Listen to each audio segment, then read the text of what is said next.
Hi. Oof.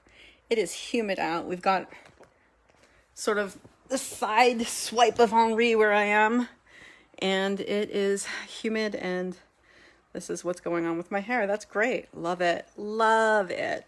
Okay.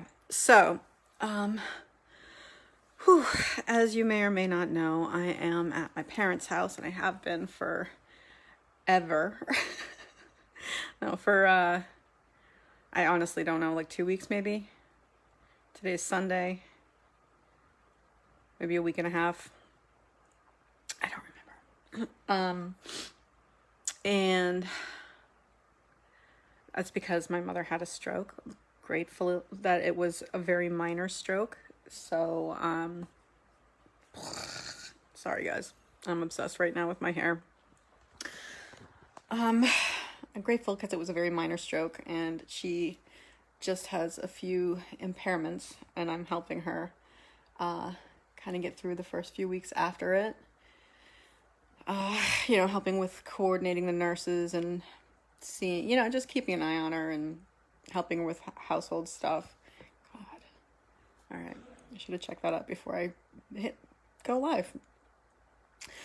But I find I'm annoyed at myself because I'm annoyed and I've been complaining and I don't, in my head, not out loud.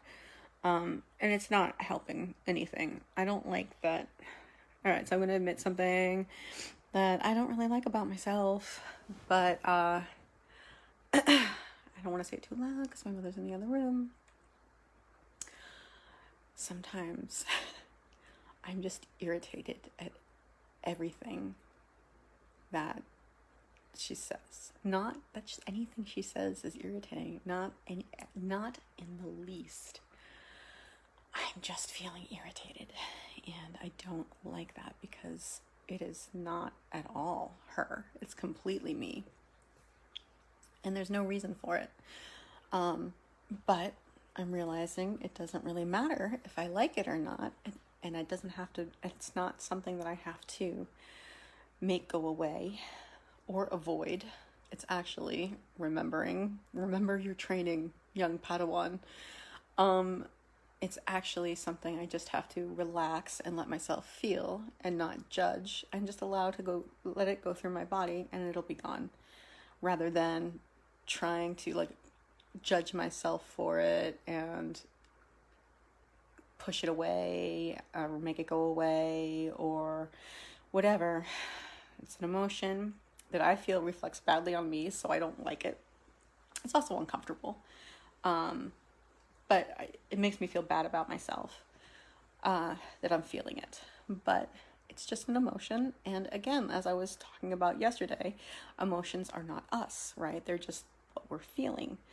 They're what we're observing. So I can observe that. I can handle that. If the emotion's not me, right, then it doesn't matter. It doesn't really reflect on me that I'm having it. It's just something I need to observe and allow to come and go. So that's what I'm going to do with that. The other thing is I'm frustrated because being in my parents' space, there's an upstairs and a downstairs. And my father, there's a downstairs bedroom. You come in, so they have a condo in a retirement community, which if you have folks of 65 and older, I highly recommend retirement communities because they have such a better social life. It's just around the corner. They've got friends in every building. It's really nice, especially if they get to an age where, oh, she had a stroke. I want there to be people around who will check on her. So I'm all about the retirement community, guys. If you got parents and they were looking to downsize, get them into a retirement community.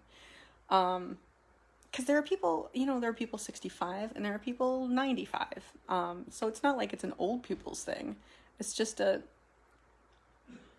cool place where people there's social activities, and stuff like that.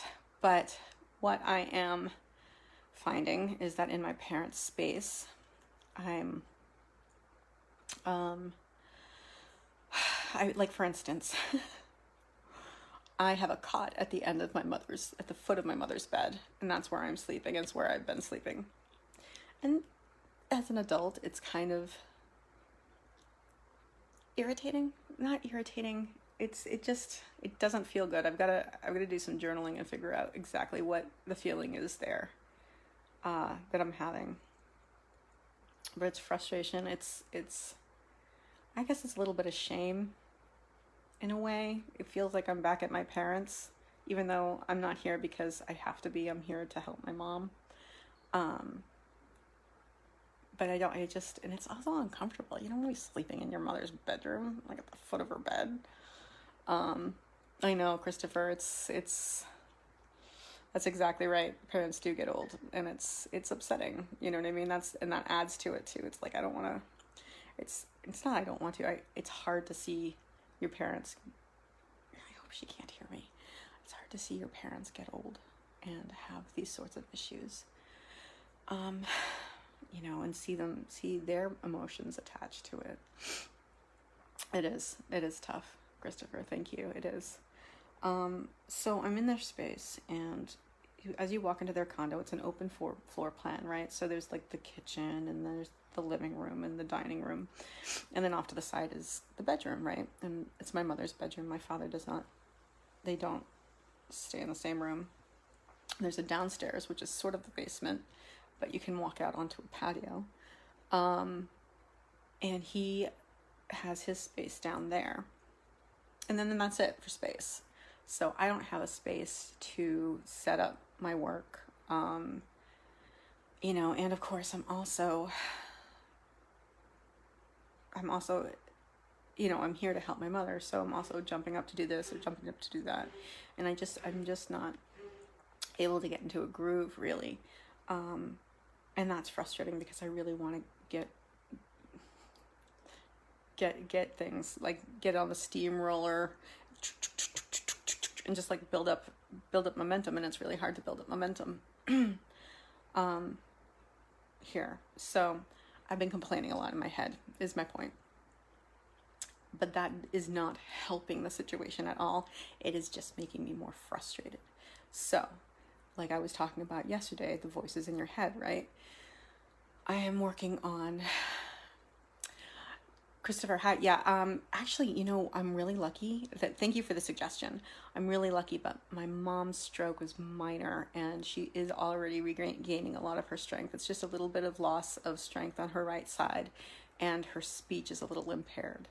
But other than that, and the forgetting here and there, but really not like a normal person. My mother's memory used to be like sharp, and now it's just kind of normal person.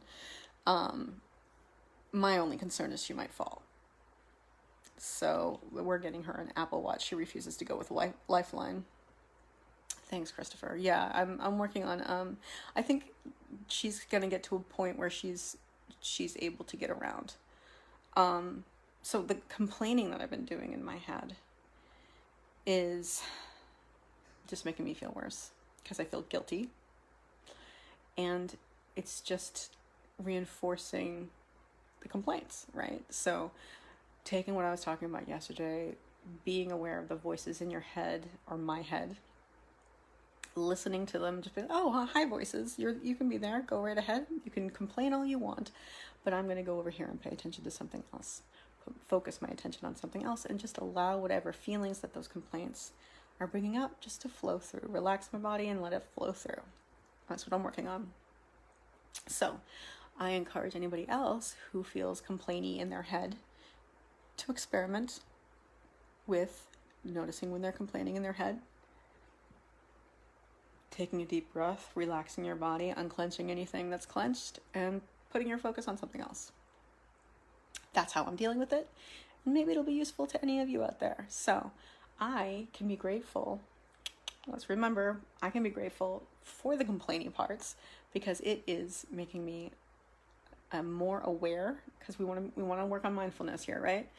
More aware, stronger person. I'm working on self-discipline, and it's allowing me to become a more compassionate person. So I'm grateful for all of it. Move a muscle, change a thought. Yep, exactly. Exactly. So, because I can be grateful for the things that are, you know, making me feel crappy, aka I'm making me feel crappy, I can be grateful for those. So I want to encourage all of you to remember, as always, you can always choose. Choose, as I'm choosing. It's a choice. You can always choose to have a grateful day.